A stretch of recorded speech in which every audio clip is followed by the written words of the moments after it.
Welcome to the Camera Dude Podcast, where we focus our lens on business. We will cover the art of business and everything in between.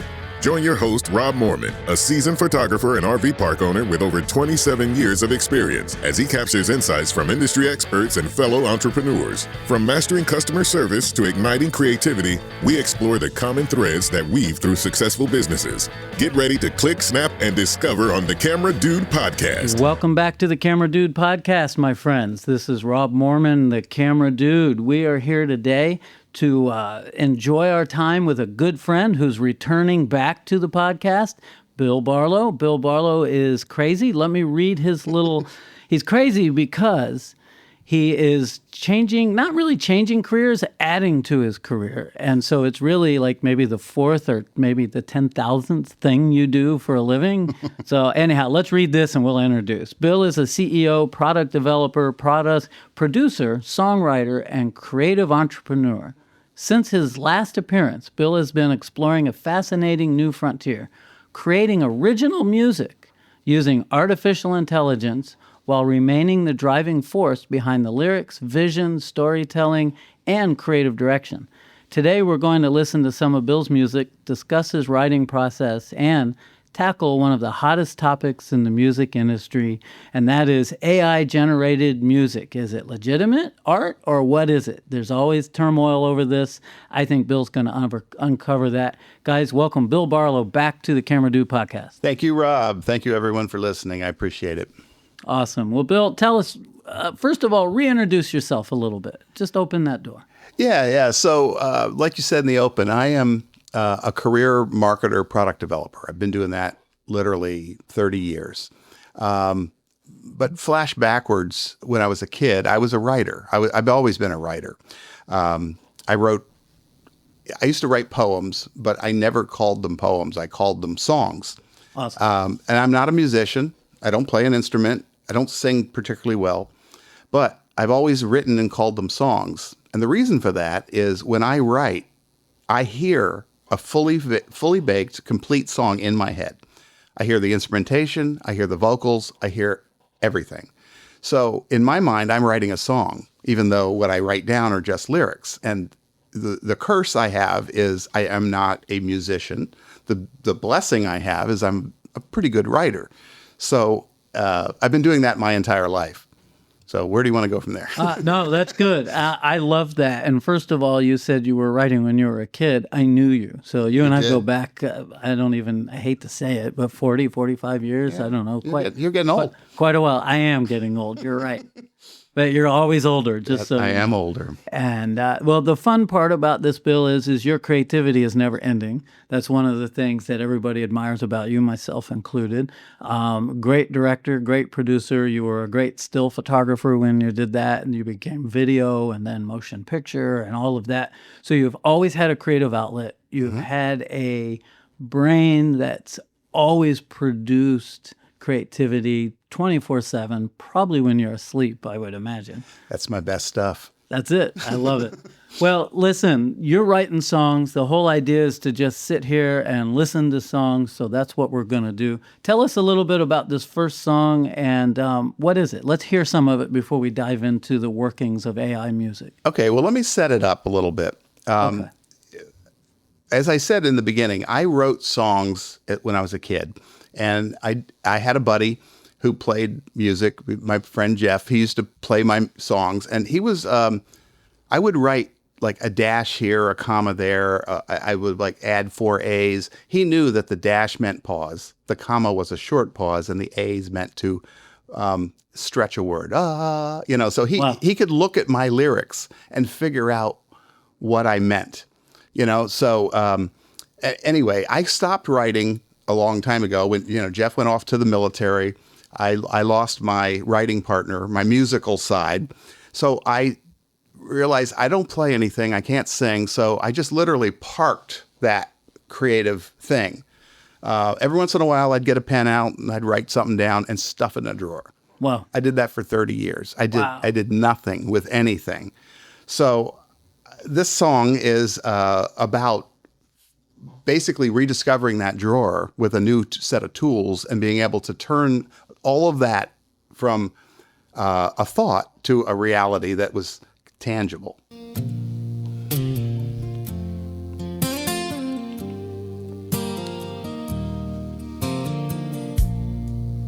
Had officially called it quits. Was never gonna make that hit. It's nice. Was the right man at the wrong time. I just stopped making rhymes. I'd moved on to other things, enough to make the telephone ring. Spent years going down that line, hoping that someday I'd get a sign. Now I'm making up for lost time. Been a while since I penned a rhyme. Not using my gift is like a crime. I was scared to let my truth align. Now I'm making up for lost time. That's nice. I like you. the tone to it, the rhythm, and the emotion behind this. If there's one thing I'm known for now is emotion. I write with the complete belief that every song has to convey a feeling. Okay. You know, it's not just a story. I'm a storyteller. I've been a storyteller my whole life because I went from songwriting to advertising back to songwriting. And I still am in advertising. But everything that's good is about a story, something you can connect with, something you can feel something with. And if you have an emotional connection, it just makes it so much better. So I write everything, just everything, with the lyrics and the music have to do something to you, you know, and so that's my entire goal. Well, let's talk. I'll leave it play lowly underneath us a minute. Yeah, so, sure. It's not really in my notes, but overseas, you've done really well with this music. Talk about that. Yeah. So, you know, as an independent artist, I have, I'm like everybody else. How do you get your stuff out there? Who's going to listen to you? Blah, blah, blah. So, you know, there are a lot of independent music groups. So I found this group out of the UK that promotes independent artists, and they help people get out there. Okay. So I sent them my stuff, and they go, wow, you know, this is good. I like it. You know, you fit in with our group, you know, meaning you don't suck, you know, so, so anyway, the radio, yeah, let me do that. So the guys, they get you in front of other people. So the bloggers, radio stations, all kinds of opportunities. And those people make the choice to listen to you or not. So there is there's a middleman acting kind of as a promoter in a way. It is a promoter. Okay. It's not an agent, but a promoter. You know, so they promote independent artists sort of en masse. And they have this system where they blast it out to all these people. And they either like it or don't, or comment or don't, or want to work with you or they don't. So short version is I got picked up by this European indie radio network. So there's 80 radio stations across Europe, pretty diverse group. And they love my music and have played a lot of it over the last couple of years. So here today, at the time of this recording, I have a song that's 15th on the chart over there, number 15. So that's kind of impressive to me.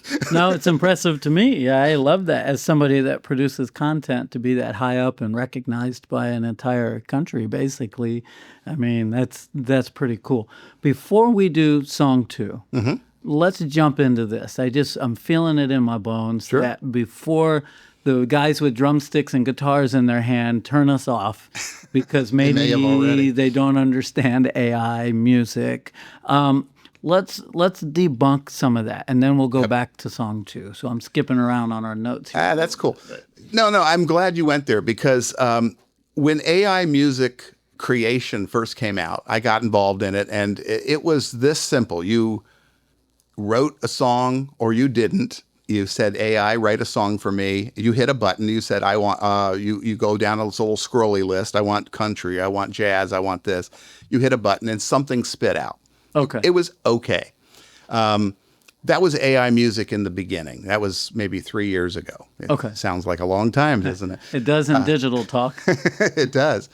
But now, and I was never happy with that. So it would never give me exactly what I had in my head. So I could try a song, and then they got better and better and better. The tools got better and better and better.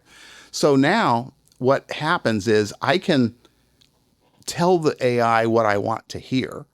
I can adjust that, fine-tune adjust that. I can break it into individual tracks, guitar, drums, vocals, background, strings, and I can manipulate all those tracks to then become what I'm hearing. So if you're in a studio, let's just say you're in a studio. Okay. You tell what you do to start a song, and I produce music professionally. So what you do is you tell everybody, okay, we're just going to jam this. So it's not right, it's not perfect. Everyone just plays it. Right. And then you start fixing that track, essentially. Track by track, you're replacing the drums, you're replacing the vocals. So usually everything but the vocals till the end, right? Right. So you just replace each track until you have it right. Okay. So it's very in-depth. It sounds like the work that you're doing isn't, hey, AI, give me music to these lyrics. Not anymore. It is you designing, creating, feeling it in your head, hearing it in your head, and bringing it out through this system. And so you're writing this music. Right. I am writing this music. I'm turning what I hear in my head to real tracks. Now, let me tell you the freaky part. With AI now, I can, and I do this, a lot of my songs, I do this now. Because I hear something specific. If I hear, so the drum, doom, doom, doom, doom, doom, doom, I can record a track with my voice, doom, doom, doom, doom, doom, tell the AI that's an 808 drum, and I can tell it the drum kit name, I can tell it the beats per minute, I can tell it kind of what the vibe is and the mood of that drum, and it plays it. It turns that doom, doom, doom into an actual drum. I love it. So you're giving it your emotion. You're giving it a feel, a sound. Mm-hmm. You're telling it what brand of drum set to play to get a certain sound. Exactly. Which, if you were to hire a real drummer, you would hire a drummer that uses particular drums with a particular cymbal set to derive a certain sound. Right. That helps make a band. And I walk that through the entire process. So I do the guitar, right, with my voice. I love it. I hum. And in many cases on my tracks, you'll hear my actual voice that's just cleaned up slightly, but it's my voice that are singing background. Okay. So I sing background. I can take that and layer it, and make it a choir. Or I can tell the AI to take my voice, layer it 15 times, and make a choir out of myself. Wow. I can pitch it up and down. So I can tell the AI what I'm hearing, and it'll do it. So people will get upset with that, saying, well, you're still not recording music. And I can debunk that, but you look like you have something to say. No, that was it. When we spoke on the phone, you talked about the pre-recorded sounds in a keyboard. Mm-hmm. Let's go there so that all my musical friends that I run with can hear and listen. And Yeah. So let's take the evolution that became AI, right? Okay. So in the beginning, you had musicians sitting in a room, they played a song, and that's it. It had to be real musicians in real time. And with the recording industry, you've got tools with a mixing board. So now I can pitch that up, pitch that down. So it's that guitar. Let's make that a little lower sound. Let's make it a little higher sound. So you can EQ things. Then you got drum machines. Well, drum machines are artificially recorded drums that sound like real drums. That in some cases on some people's albums, that's all they're using. Right? They don't have a drummer. They have a drum kit. So they're using a drum machine, which is artificial drums made to the specifications of the producer or the artist. Right. Right? You can do that with keyboards. You know that you can turn a keyboard into 1,000 different voices, so to speak. Yeah, voices, pipe organs, guitars. Right. You can play drums on a keyboard. Yes, you can do that. So then the keyboard became electronic or synthesized, and that's what synthesizers are. They're not real anything. And if I recall right, somewhere in the 80s, 85-ish. In the 80s, right. The Van Halen, the famous band, Jump, when they started using keyboards and all of that. Oh, the synths got big in rock and roll at that point. Huge. Yeah, so you take that, and then then you're automating those tools. So then you went to digital DAW programs. So it's multi-track programs that most recording artists use. That's the classification of programs. Multi-track programs, they're called DAW programs. Okay. So inside of a DAW program, you can capture a track however you capture it, whether you play it, whether you grab it from a synth, from anything, and then you can EQ and change that an infinite number of ways. So now you can make something that was average sound you can cut out the bad parts. And so, in a DAW program, you are not necessarily real music anymore. You're your version of that real music. So then I ask anyone thinking, following me, when you tell an AI, I want exactly this, how is that much different than getting in a DAW program and just tweaking? It's similar. And I think what's come to mind is years ago as a professional photographer, we switched from film. Mm-hmm. I went to digital. Yep. And once we were digital, along comes Adobe Photoshop. And all of a sudden, people are making these wonderful composites and layouts. And the old guard was, that's not photography, but it is. They've created every photograph in that image and brought them together in the computer. We call it layers. In music, it's channels. Right. Same idea. Yeah, exactly. It's the same thing. And we still have photographers. We're still going to have musicians that play with their hands. But the creative depth that you've gained by using a DAW program, right, mm-hmm. is absolutely you 100%, because I see the detail that you're putting into this. Well, the question I think you have to ask yourself is this person an artist, right? So what defines an artist? An artist has a creative vision, and they execute that creative vision. Right. Right? So as a photographer, digital photographer, I can execute in a digital space if I'm trying to get to a certain thing. If I just write a prompt and tell the computer, give me this, and it gives me that, and I use that, well, I'm not really an artist. No. Right? I'm using a digital tool, and I'm getting a job done. But in a art world, if you tell a computer, write the song for me, make it country and western, whatever, and that's what they spit out, you're not an artist, I don't think. No. So here's a guy using AI tools that's saying that you're not an artist. But if you have a vision and you're executing that vision and you basically don't take no for an answer, you're not creatively, you might hear something, ooh, I like that better. That's one thing. You do that with people. Yeah, well, another guitar player would say, hey, I hear this. What do you think? Right. And you would go with it or not. That's a collaboration. And yeah. and I'm doing a lot of collaborations these days. Awesome. That we can get into at some I'd like point. To hear that. But I'm doing my guess my net is, are you creating something does that make you an artist? So what makes you an artist is being a creator, actually right. Impacting specifically.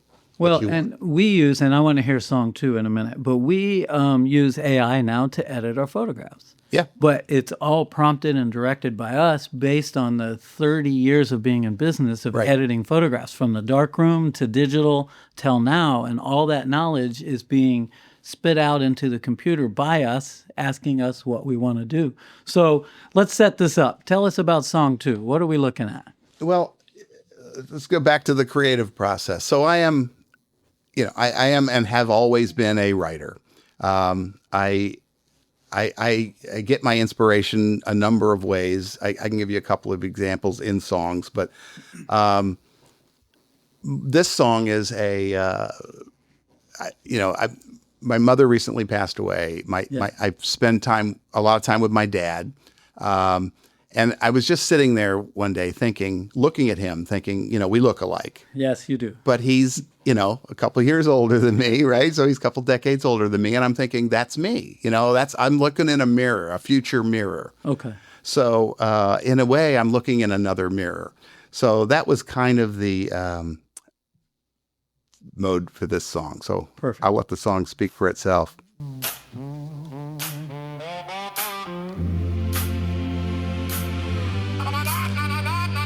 So it's traditional and a little bit of modern scratch thrown in just for fun. I like a good scratch every so often.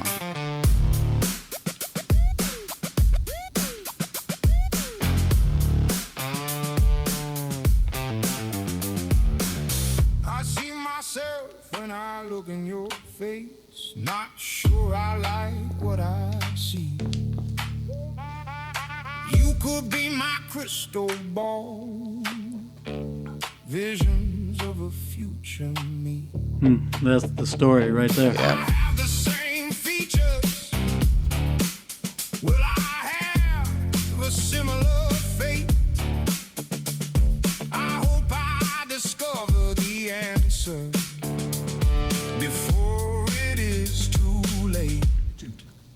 For now I look in another mirror, reflections where I can't see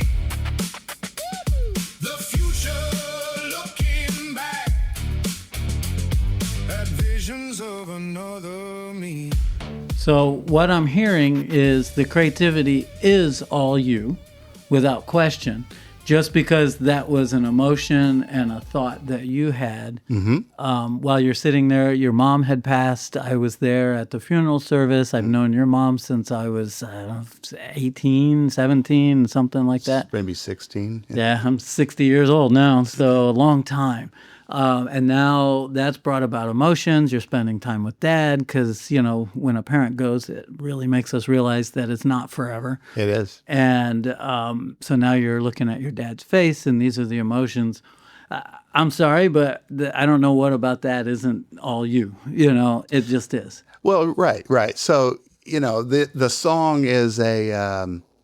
it's a heartfelt lyric, but it's, again, the emotion of it, I'm trying to, bring around some kind of a rivalry, some kind of a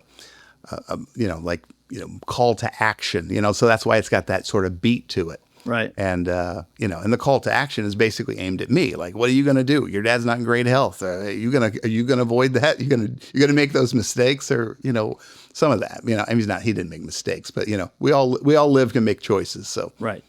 And the mistakes, just on that, didn't know we were going to go in this direction. I love it. I've learned something. I have a family member that likes to live in the stink of life. And I try to tell this person that, that history doesn't exist except in our heads. Right. It happened. It's not discounting it, but it's done now.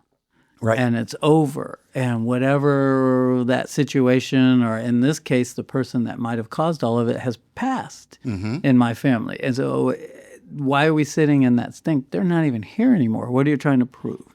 Well, I tell people that's why they make the windshield really big and the rearview mirror really small. Love it. Because the past is a small part of us. The future is the bigger part of us. The rearview mirror. That's a song, isn't it? It's going to be. Yeah, you better start. I love it. I think I see a collaboration, which we've done with two. We have. Two pieces. We have. We've done a couple. Your inspiration for writing inspired me in high school. Wrote a song. When you first started doing AI, you put it out. Yep. And then when Mr. Osborne passed away, I don't know why it was emotional to me. I wrote a song. You did the music. Yep. And yeah, that was kind of cool too. All right, let's talk about copyright on this for a minute. Okay, sure.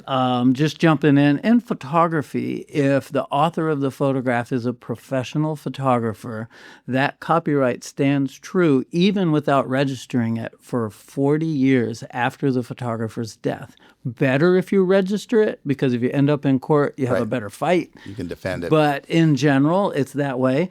So this music is made by you, through you, designed, created, thought up, invented, but yet someone might say it's not, whatever. Talk about that copyright. And then show them where they can go download it and listen to it. Well, sure. So AI music creation in that space is a slippery slope, I guess. And there are programs out there, and if you read the fine print, they'll say quietly that they own everything that's done on the platform. Oh, wow. Meaning that you can bring in lyrics and you can create a song, and they own that, or they have the rights to it, or some rights to it.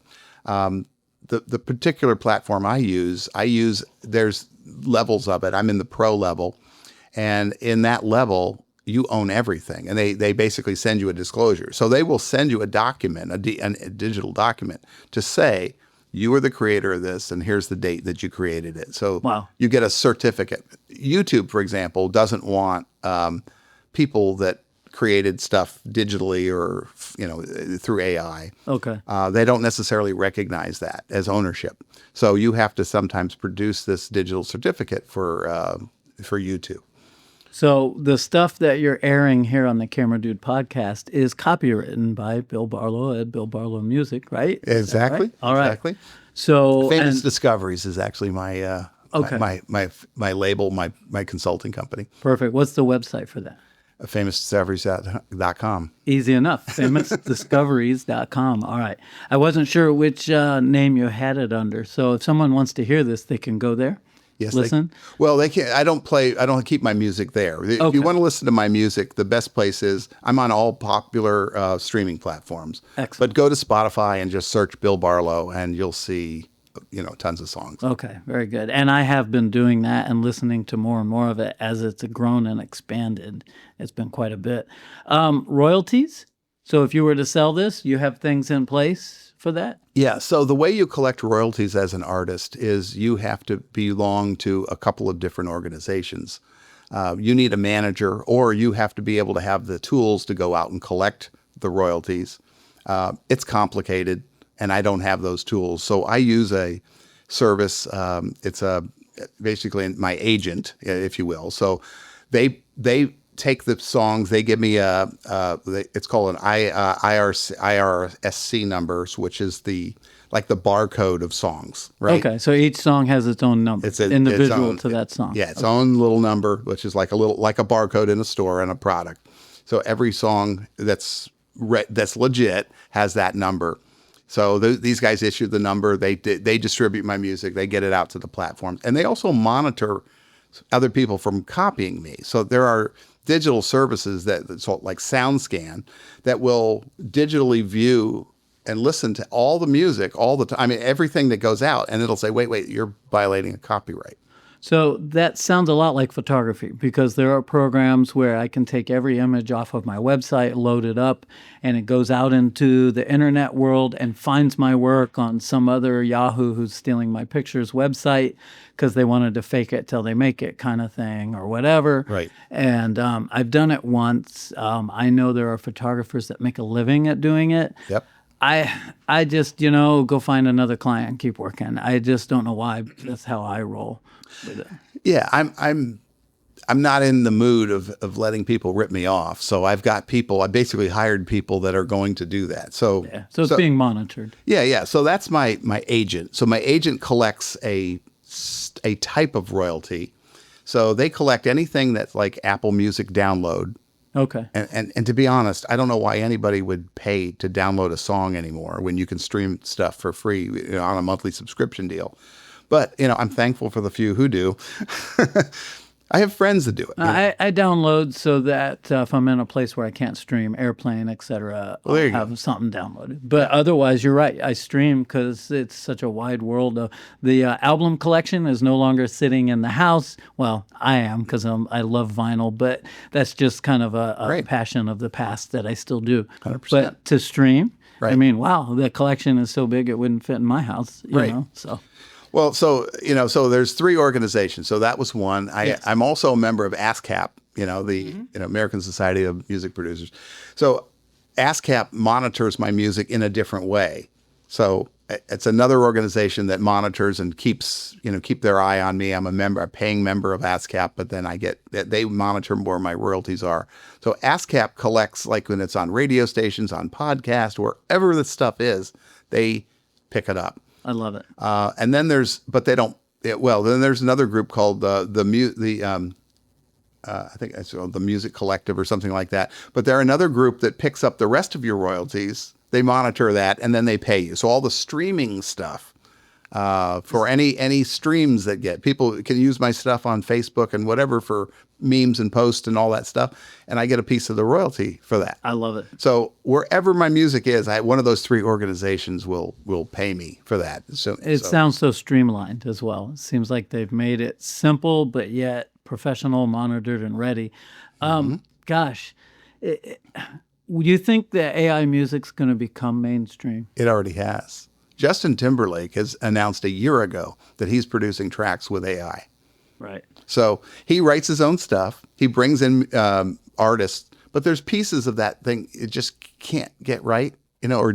He's done entire tracks with it and then reverse engineered that with artists, and not even in total, just in part. I also see this twofold. So original music, publishing it, selling it, downloading it, creating an album even, whatever, all of that. But I also see maybe someone that wants organic music made with human musicians. Right. using it because you can't, they may not have the budget to go into a recording studio and hire everyone. Right, you can't. So this is a platform to also just make a demo. A lot of drummers were replaced with the drum kit, right? Yeah. How many years ago? So, drummers, I don't think knew enough to get upset then. But, they should have been, if they're angry now, they should have been mad then. I remember the conversations about it back when it happened. My father was a guitar player, and he bought this little drum box. I can see it today. Of course, it was back in the day, back in the 70s. Oh, wow, yeah. It was a drum box, this old wood grain looking piece of electronic, and you would set the tempo and the whole thing. It was like playing a real drum. Are you ready to escape the hustle and bustle of the city and experience a taste of old Florida? Welcome to Sunburst RV Resort, your oasis nestled in tranquil woods and surrounded by picturesque farmland. At Sunburst, we offer modern amenities with a touch of rustic charm. Enjoy our 2 pools, our clubhouse, our game room. It's perfect for families and winter guests seeking refuge from everyday life. With full RV sites and hookups, cozy cabins, and spacious tent sites, there's something for everyone. Whether you're a snowbird seeking solace or a family looking for summer fun, Sunburst is your destination for peace, quiet, and country living. And the best part? We're just an easy country hour away from beautiful beaches and a few minutes away from the majestic Blackwater River. Explore nearby quaint towns, indulge in some shopping, and savor delicious meals at local restaurants just a scenic drive away. Escape to Sunburst RV Resort and make memories that'll last a lifetime. Book your stay now and experience the beauty of old Florida. So, all right. Well, that's incredible, because if you can use it as a demo, take that demo to a record company, to a producer, director, someone that's going to utilize it in a commercial, a film, or whatever. Yep. To me, it's a leg up for that particular artist. And for you, it is the whole platform that you're working on. For the most part. Now, you got to know that I would much rather work with live, with real musicians. Of course. But I don't have the time, and I don't have the budget. Right. I don't have people like lining up to work with me, or haven't. Now, recently, I've been getting a lot of offers for collaboration. So people wanting to write music, have me write music for them or write together. So that's actually changing the deal. All right, let's hear song 3. All right. Something queued up for us? What kind of zones do you want to go to? Something you love. I'm open to it. You have written all types of genres and styles. So we've kind of had the original folk. The second one was a little rocky. Give us something outside of that. All right. Well, here we go. This is Unrequited Love, or Playing with Fire is the name of this one.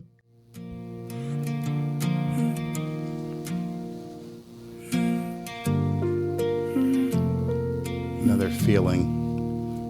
Emo. We weren't touching, but it felt like we were. I love emo. Felt the heat between us. I do Our too. hips start to stir, circling the feeling, one I'm afraid to name. Sparks in the air here, and a feeling that's hard to tame.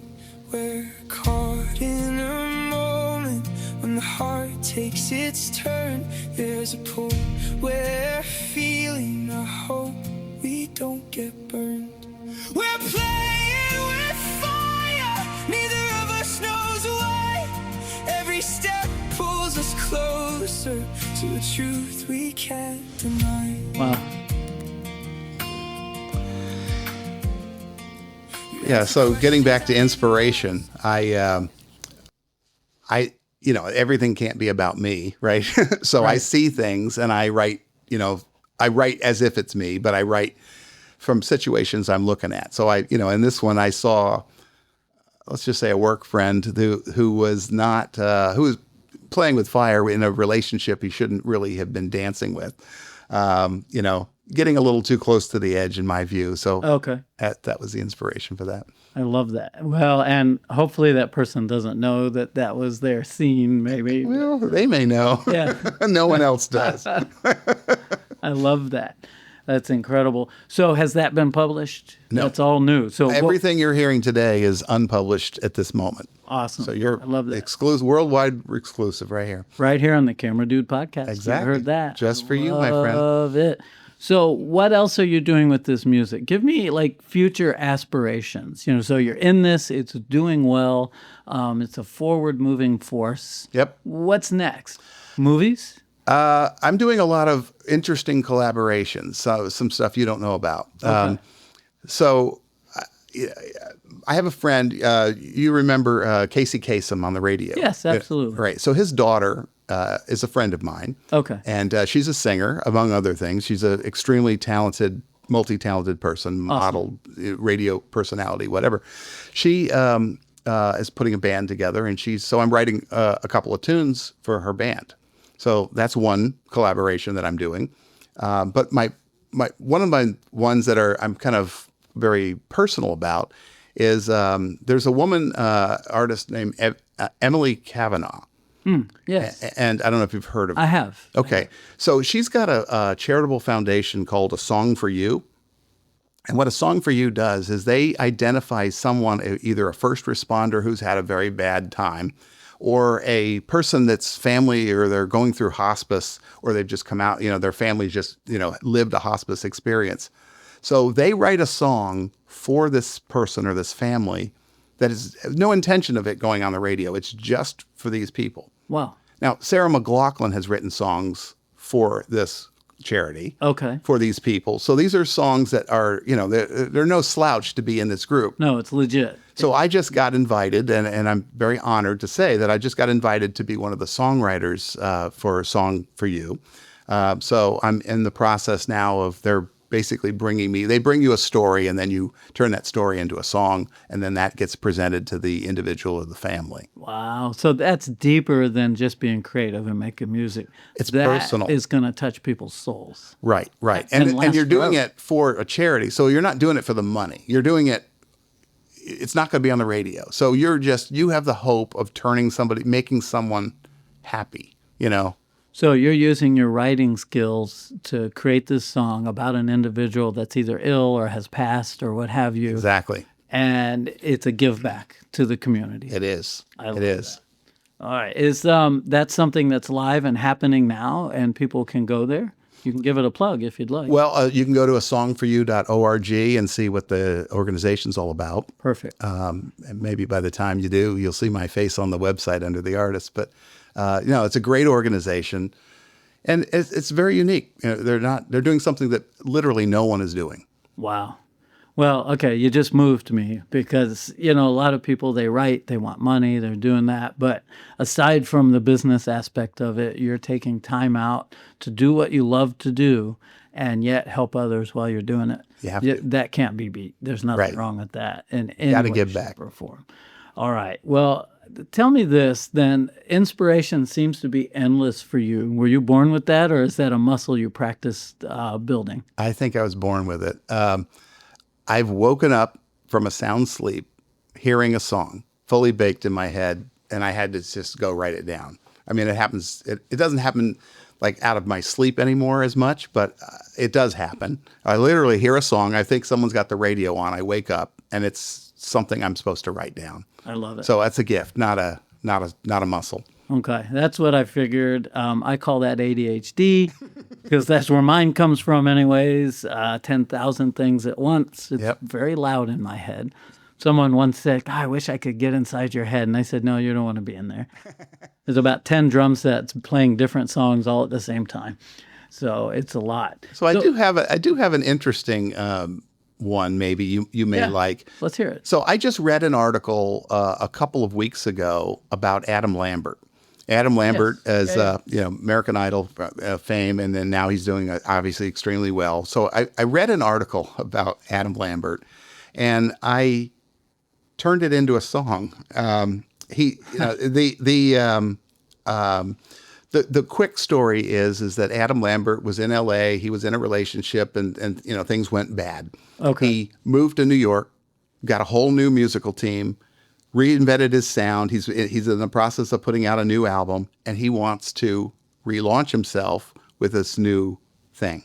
So I turned that article into this. Nice.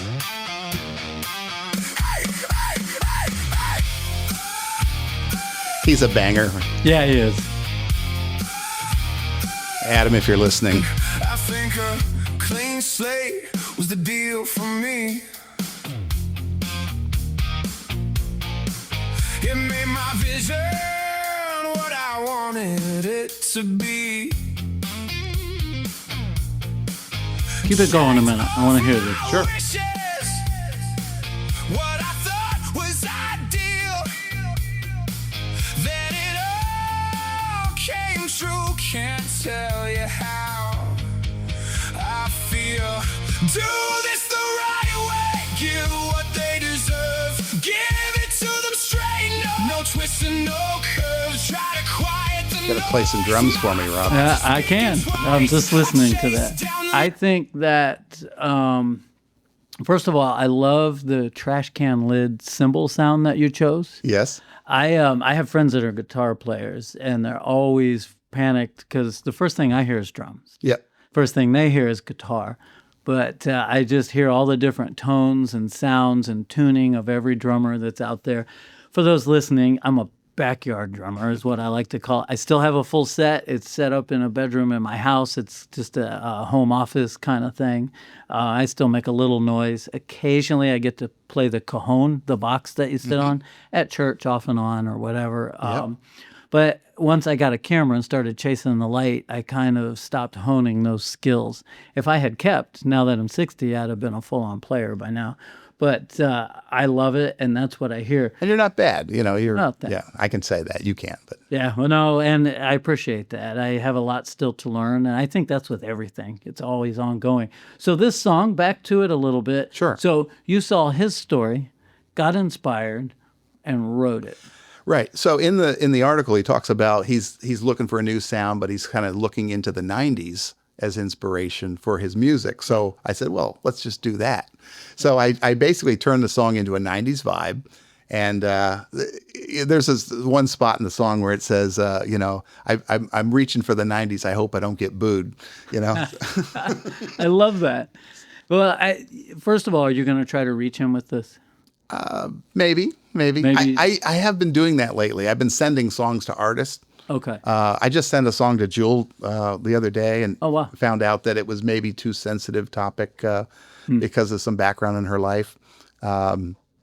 But that's not something I'm giving away. That's a secret. But No. But yeah, so you're just, right now is not the right timing for that. Right. Yeah. No, I think that song could be a Kobe Calais, Jewel, Adele kind of song. Right. So I've sent it to a few. I've sent it all of them. Okay. And let's see if they like it. You know. Yeah, see what happens. See what I happens. love that. So you're promoting directly and probably organically. So you could hashtag Adam Lambert and all of that in the Exactly. hopes that him or somebody on his team will see that. Right. Hopefully he's on the tour bus surfing and he sees this. He goes, I got to do this song. That's right. Yeah, that would be awesome to have happen for you.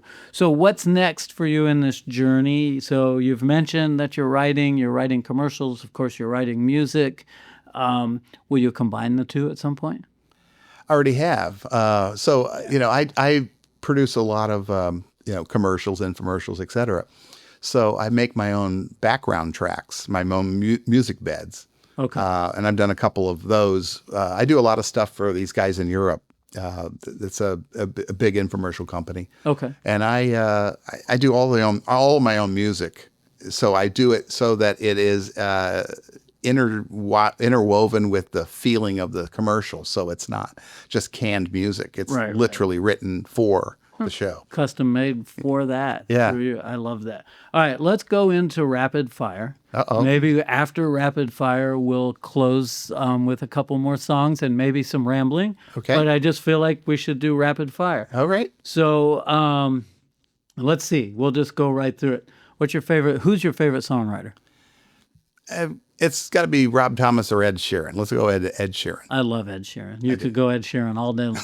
Favorite band of all time? Old, new, doesn't matter. I like Rob Thomas and Matchbook 20, but Rob Thomas over Matchbook 20 because he does more than they do. Yeah, he does. He does a lot. Vinyl, CD, streaming, or live music? got to be live music. Yeah, me too. I am a huge live music fan. And here in St. Pete, actually Pinellas County in general, there's a pretty good live music scene. Oh, yeah. On a small scale and a larger scale. Yep. So it's great to see that. I was just in Chicago, and I told my wife that one night we will go to a blues club. There's no way we are coming. Yeah, you here. have to. Yeah, there's no way I'm coming here without going to a blues club. Yeah, this just it's part of the soul. I went to Nashville for PPA, Professional Photographers of America, PPA.com for the photographers listening, and it was in Nashville.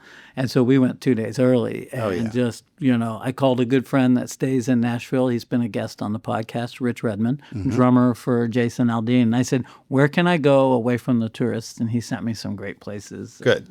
And, if I remember to do so, I'll put those places in the show notes. But anyhow, having said that, that's a good thing. All right, next one. One artist you'd love to collaborate with. Who's that going to be? That's going to be Rob Thomas for sure. Okay. That's too easy. I know. I love he's got one-word titles that say everything. Right. Yeah, it's just, he's such a great writer. Where do you, this isn't part of rapid fire, where do you stand with still continuing possibly to be inspired by older music? Do you still listen to it? Or are you progressing forward always? No. I like, my dad listens to a lot of old style country music. Oh, yeah. Yeah, like pre-Western, like country music. Okay. And so he's big into that. So when I'm with him, we listen to that. But there's a lot of really amazing old songs that give me new ideas. I agree with that. And the stories still fit for today most of the time. I was just curious because I love to put on vinyl of something old, but I also stream new stuff all the time. Yeah. So it's my dad's addicted to YouTube. All right. So coffee or bourbon while writing? Neither, actually. But if I had to pick, it'd be coffee. I'm with you. All right. And why? Health? What? I want no distractions. I want to be completely clear. I wrote a song about, basically it's called Abuse the Muse. Okay. And the idea of abuse the muse is if I've been drinking, can I really put my name on it? Is it really me writing? Yeah. I love that. So do I sign my name or do I put down alcohol? Right. Is one of the lines in the song. Maybe a little, I won't say brand names, but yeah, I got you. All right. I don't drink anymore. I have stopped myself just for health reasons. Good. I just pulled back and said, even though it wasn't heavy for me as a dinner thing or whatever, I just kind of stopped. All right. Back to the rapid fire. Okay, here we go. What song have you listened to 1,000 times and would listen to it again? Gosh, that's tough, but most anything Jimmy Buffett did. Right. So, you know what? Let's talk about that a minute. And rapid fire has become a discussion list, I guess. But I'm a big fan as well. Some people love him. Some people hate him. I've run with a church crowd. There's a lot of beautiful lyrics that he's written. And there's Marseille. some smut as well. Oh, yeah. That but to me, that shows human nature. Sure. Everybody has a light side and everybody has the potential to be a little off. That's the human nature, and that's why, we go to church and have God and all of that. The reset button. The reset. You're absolutely correct. So talk about his songwriting, because it's inspired me since the 70s, and I still listen today. If I could bring an before you answer that, if I could bring an artist back, one of them would be Buffett. Yeah. If it was an actor, I want John Candy to come back. I can't help it. That'd be good. Yeah, and Robin Williams for that. Yes, I want Robin Williams back. Oh, I miss that guy. I do too. All right, so tell me a little bit about the inspiration you get from Buffett's music, and just talk about it a little bit. Yeah, so Buffett traveled the world, right? And in a lot of Caribbean and tropical and beautiful environments, and of course that makes for great songs. I guess I love to get on an airplane and go to play. I just went to Chicago recently, and I'm going to leave with two things. I'm going to leave with a night of Chicago blues, and I'm going to leave with a song. Love it. So, and I do that, So I went to L.A. recently, and I'm like, I'm going to L.A. I'm coming back with a song, So I like to do what Buffett did, and he traveled and wrote, and so he probably put that in my head. the travel is inspiration for writing. And as a photographer, if I go somewhere new, I'm inspired and excited. You're seeing new things. The light is different where you're at. The people, the faces, the places, it's all different. So it's inspiring. I have photographed the city of St. Pete for so long, and I love the city, but it's hard to get fired up unless they've built something new, because I've seen it my entire life. I was born here. 100%. So, yeah, I've got that. I think there's a spiritual aspect to his music. Like Captain and the Kid, is kind of that. He, talking about his grandfather, passed away. He was a sailor. Actually, I think I got the title wrong on that. But his grandfather was a sailor. He taught him to sail. His grandfather had passed away, and he paints through the lyrics this vision of his grandfather on this spiritual sailboat, so to speak. One hand on the rail, one hand waving back at me. Some of my favorite lyrics, because it touches the soul. It has meaning, and it's moving. And then there's cheeseburgers in paradise on top of that. Right. Well, that's just a bar tune, you know? And it's fun. I like songs like Crayola because it's a heartfelt song that pays homage back to his roots. I mean, he spent his early years in New Orleans trying to figure it. He did street playing and busking.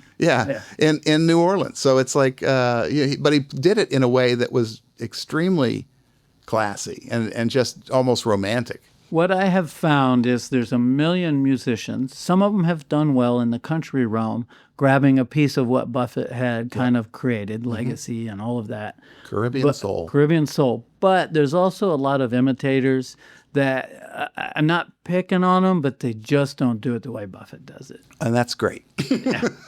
Everyone should have their own style, you know? Yeah. I mean, if you listen to my music, I don't stick to a genre because I'm emotionally driven. I'm not genre driven. And in the beginning, the articles that were written about me were like, he won't stay in a lane. But now they're like, no, I get it. Now they're like, oh, we get it now. He's writing emotions. And so that's cool.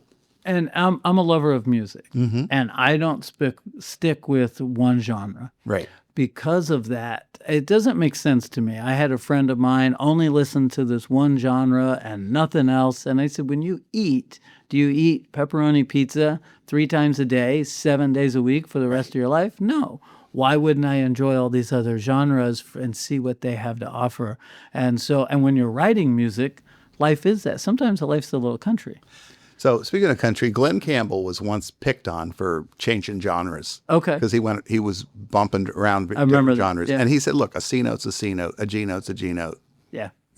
Come on, it's all music. And you're bringing the emotion out by a certain style of music. Exactly. I never forgot that line. I love that. All right, let's go back to this. All right. So other than musicians you've already mentioned, most underrated musician. You're going to laugh at this one. Frank Zappa. Oh, yeah, I agree with you because of his writing. Yes. And a lot of people today don't know Frank Zappa, unfortunately. They don't. But he was the Prince before Prince. Yeah. He could play every instrument if he wanted to. Right. He was extremely articulate. He was very good. Now, he wrote a lot of trashy stuff. Yes. But that was his audience. His audience loved that. But he's he was wicked talented. Oh, yeah. And in business, he was extremely good. And smart. Yeah. He was very smart. End to end. Intelligent, intellectual, could write, Yep. present, and he played with the same precision as his writing, right. Whatever instrument he was touching. And I understood, I don't know, probably a documentary or something, that he was hard to work with, but not hard to work with, because musicians knew that he was going to stretch them. Right. And change them. And you had to be okay with that. And yeah, you're going for that exercise, if you will. Yep. I love that. All right. If you could attend any other concert other than somebody you've already mentioned in history, who would it be? Woodstock. Oh, well, yeah. Hello. I mean, it happened in my lifetime. I didn't get to go. But I would have gone. I would have gone to Woodstock. You wouldn't have remembered it, so what's the point? Hey, no. Listen, you never know. Just kidding. All right. Best advice you've ever received. You kind of mentioned it, but maybe something else. Well, that was good advice. I think the best advice I ever got, I probably won't mention the name, but there's a financial company that you know the name of, and it's one of the founders of that, a grandson of that founder. Okay. And it's a long story, but I said, we were in a conversation. I said, I'm going to do something. He says, you're full of crap. You're not going to do anything. I said, no, I'm going to do it. He goes, you are full of crap. You're not going to do it. And I said, what do you mean? I'm going to do it. He goes, listen, son, you're either doing something or you've done something. You're never going to do anything. So if you live your life like that, you'll get things done. Wow. I love that. Right. Okay. I never forgot it. So there's no building up to it. Just do it. You either do it or you've done it. All right. I like that. That old saying, those that say it can't be done need to get out of the way of those that are doing it. Yeah, he didn't say you're full of crap either. No, right. Yeah, probably not. I love that. Someone told me, and it's actually a local friend, but something else in life is good advice. No knee-jerk reactions. Right. Ever. Somebody goes off the hook. It's a customer, a client, a friend, a family member. You've got to sit on it. You've got to consider it. You've got to dwell on it, and then come back with an answer that doesn't intimidate or anger that person, but answers what it is. No knee-jerk reactions. And I think that's in everything. There could be an exception to that. It's kind of funny because I started podcasting on a knee-jerk reaction. I was going to say, somebody's dead on aisle 5. Yeah, right. Let me think about that. I love it. A good friend of mine, if you will, someone that helps publish this for me. They do all the editing and distribution. Naaman Creative, Josh Naaman, came to me and said, you need a podcast. And I said, that's cool. Okay. And here we are. So I just did it. But a little plug for NaamanCreative.com as well. If you're thinking about podcasting, they can record for you, or you can record like I do, and they do all the editing and distribution because I'm also a full-time photographer. So at some point, I've got to do work. All right, one word that describes your music the best. Emotion. Emotion. Yeah. Simple. We've been saying it, but it is. Yeah. Countless articles about the emotion of Bill Barlow. And I would like to say that it's a buffet of music because of all the different genres that go with the emotion that's attached to each song. Well, emotions run the gamut of life. So you have somebody angry, you have someone sad, you have someone in love, you have someone, pining, unrequited. There's a lot of emotions. Yeah, and it's all over you need the music to support that. Emotions and spreadsheets don't go together. In other words, it's all over. It's ever moving, constantly changing, a lot like light as a photographer. People always ask, why can't I just set it up this way? And I said, well, because the light around you is changing constantly. Right. So to write one genre, to me, doesn't make sense either because life and emotions in every person is changing. So it's that way. All right, we're going to do a couple of things before we disappear here and get off the air. Let me just read this. What's one takeaway you'd like every listener to remember about creativity, technology, and pursuing something new? And where can people find you and your music? Let me go backwards. Just search any of the major platforms. I'd start with Spotify, but just search Bill Barlow on any major platform, Amazon, Spotify, YouTube. Yeah, I'm there. But on creativity, make sure that it's really you. Make sure that you have an agenda and make sure that you are delivering your agenda. So a lot of people say, oh, creatively, I want to do this. And I started this, but it really didn't come out that way. Well, you're not delivering on your goals. So you're not even honest to yourself at that point. So deliver on the message that you set out to do. Well done and well said. Hey guys, it's glad to have you here. Don't forget that you can follow us on the Camera Dude Podcast Facebook page and just stay connected with the community for us. And of course, you can listen on any major streaming platform or cameradudepodcast.com. And Bill, I'm going to do my closing, put you on the spot. Conjure up another song for us to listen to. After my closing is done, we'll let it roll for a little while. You got it. All right, guys. Excellent. Thank you for hanging out with us on the Camera Dude Podcast. And remember, always reach out to those who have paved the way ahead of you. They're an incredible resource. Until next time, stay safe, be peaceful, and always look up for direction in life. Catch you on the next Camera Dude Podcast.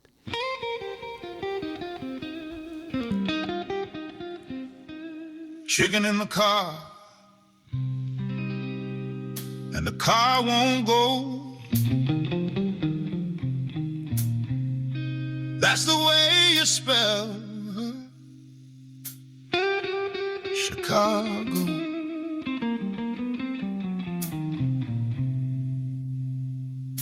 Chicago is called many things, so much to do that this town brings. You got the blues if you wanna sing. You can rush downtown if you wanna drink. They call it Chi-Town, but I'm not sure why. There's nothing here that I call shy. Here in Chi-Town, there's plenty of booze. Maybe that's why they got the blues. I love the Chicago pizza. It's better the deeper the dish. And I love looking at the beam to just reflect and make a wish. But it's always the blues and jazz. Well, we thought we were done, but believe it or not, we weren't. We recorded with Bill Barlow sitting here in the studio after the recording. He played another song to me on the phone, just something to listen to. And it was strong, it was moving, it was emotional. It meant something, obviously, to Bill and definitely to me as well. So I'm probably not even going to edit this. I'll just drop it right in there somewhere. But I want you guys to hear this song. So, Bill, welcome back seconds later to the Camera Dude podcast. This is my third visit, if you count it that way. That's true. It is. So before we go, this song is moving. Yep. And I'm going to try to not be tearful myself all of a sudden. Tell us about it. What is this? Well, the charity that I'm now part of, the Song for You, is songs that are 2 people and 4 people that are grieving, right? So they're going through some kind of a hospice situation or for a responder, whatever. But so I've been doing that. That's actually how Emily found me. Is I was already writing songs like that. So Okay. she got her attention. So for me, songwriting is not only a creative outlet, it's therapy, right? Okay. So I said earlier in the show, my mother passed away recently. It was like 100 and some days ago. But, how I cope with that, or how I help cope with that, is writing. But one night, it was about 2 days before she died, I was watching my dad, who was taking unbelievable care of her. Wow. She should have been in a home. I mean, she wanted to be home, at her home. She should have been under full-time care. He took on the responsibility of cleaning her, changing her, her diapers, essentially. Right. Everything. I mean, things not everybody's built for. So he became not only the husband of how many years? 66. 66 years. Can you believe that, listeners? 66 years. That's a true pillar of marriage and an example to strive for. Yep. And he also became a nurse. He became a nurse. Yeah. I mean, he was doing everything for her. I mean, he lives alone. They live alone, and they're about 20 minutes from their store. Okay. So he couldn't leave the house because she needed care that soon. Wow. So I moved in with them so that he could go to the store. I could go to the store so that we could do that. But so the inspiration for this song basically was me watching him help her. And it was an inspiration to me of, the things that he would do and could do for her, which I had never seen in him before. Amen. Yeah. Yeah. I've known your dad a long time. He's a great guy, but he wasn't always emotional. No. But you could really see it during this time. I could Yeah. even see it at her celebration of life service. He's never been an emotional guy. He's No. always been the rock of the family. Yeah. Yeah. All right. So you inspired it. You wrote it. You designed it. All the music. I did everything. Yeah. And I always believe all good art comes out of a deep place. Yep. From something that's happened. Back when I drummed all the time, some of my best drumming came from a place of hurt. Mm-hmm. And then there was relief and release after that. So Absolutely. that's what this is, isn't it? Absolutely. Like I said, it's therapy. I mean, for me, it's therapy, but it's also, in a way, me trying to honor him, who taking care of her. Can I live up to that Who knows? But I'm going to try. And has he heard this yet? No. Yeah, not yet, because it's too emotional. Maybe. It's hard. I mean, it's a hard song for us to listen to. Yeah. I can't imagine how hard it's going to be for him to listen to. And this may be the very first time he hears it. I love that. Well, for my listeners, when I heard it, first it was emotional because I knew Bill's mom well, and she, was part of my life forever. And so I could say that it was emotional. But then when that part started to wane and I started to listen, I heard music that when given birth to for the rest of the world to hear, it's gonna go. I believe it. And that's why we came back to the recording table here and started. So let's hear it, Bill. All right. It's called Until They Part.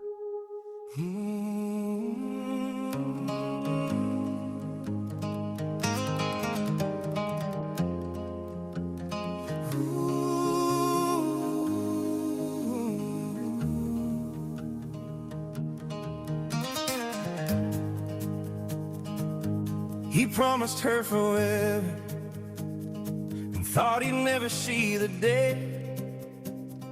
Now he's making plans as she slowly slips away. None of this is easy. The road for them has been long. He doesn't want to imagine a life with her gone. He tries to be her rock, but sometimes falls apart. He is in this to the end, until death do they part.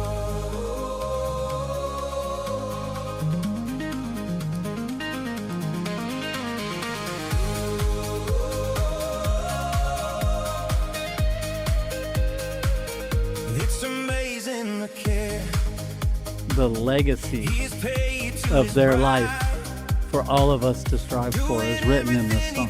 Oh, yeah.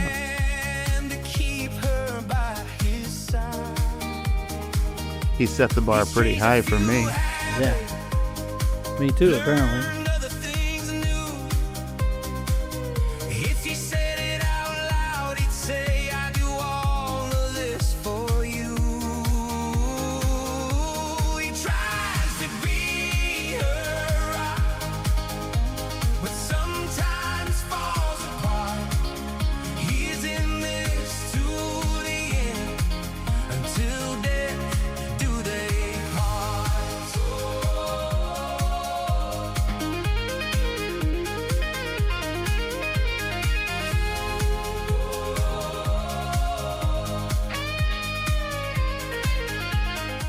So as sad as this is, let's let it play under us just for a minute. Sure.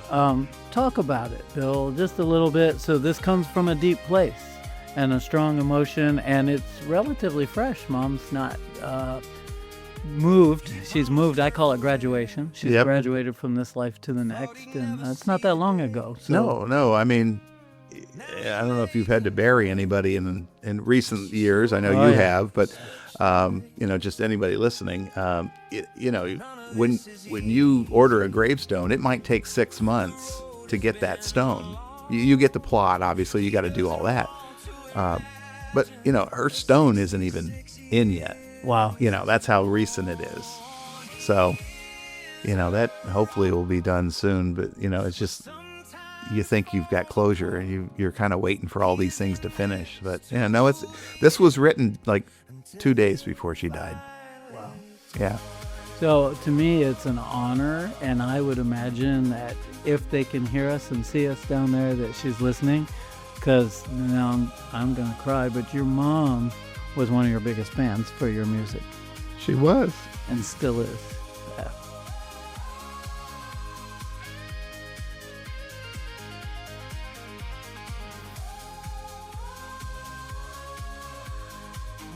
I wanted to add this to honor Bill's parents. Bill, I'm going to get emotional here just a little bit. It's not going to be easy. I don't mean to put you on the spot. We're both in a state of sadness here, but yet joy all at the same time. So your mom's heard this. What would you say to her now? What can you say? Oh, Say I it don't. to her. Yeah, I don't even have words for that, man. And that's hard. It is hard. I mean, my mother did everything growing up. She ran the house. My dad ran outside. She ran inside. That's kind of how it was. I mean, she did the credit cards, everything. She did everything inside. And to think that my dad did the things that he did and could do the things that he did at the end, she wouldn't have believed him. He could have done that or would have done that. And I mean, she just wouldn't have. Well, he never did because he didn't have to. She was the type of person that did it. So that's awesome. And we all thought, I mean, my dad would say, if he was sitting here, he thought he was going to be the first to go, because his health wasn't wonderful, it still isn't. Right. But, but he's actually doing remarkably well, and in all ways. And I'm very, very happy for that because he lives alone on, 66 acres of land, 65 acres, but it's a lot of work. Well, guys, I'm glad we came back and recorded this. I'm glad we came back and shared this with you. We're going to cut it in somewhere in the podcast, maybe even right after closing so that it's there. But we wanted to honor Bill's parents, Bill's mom, and, life is not always easy. It doesn't always come on a silver platter, but sometimes it's the hard things that are the most beautiful. And so thanks for that song. Is it still queued up? Hit play. Let's close out on it just a little bit, if it is. Take your time. You're going to get back to it. Not a problem. So when did your parents move out there? It was a long time ago. They've been there for 25 years. Wow. Yeah, 25 years in that same location. So I love that. Well, guys, thanks for being on the Camera Dude podcast with us. Bill, thanks for being here. You're welcome. Thanks for sharing that heartfelt bit. We're just going to close out with a piece of this now on the Camera Dude podcast. None of this is easy. The road has been long. He doesn't want to imagine where 66 years is gone. He is a rock, but sometimes falls apart. He is in this to the end, until they finally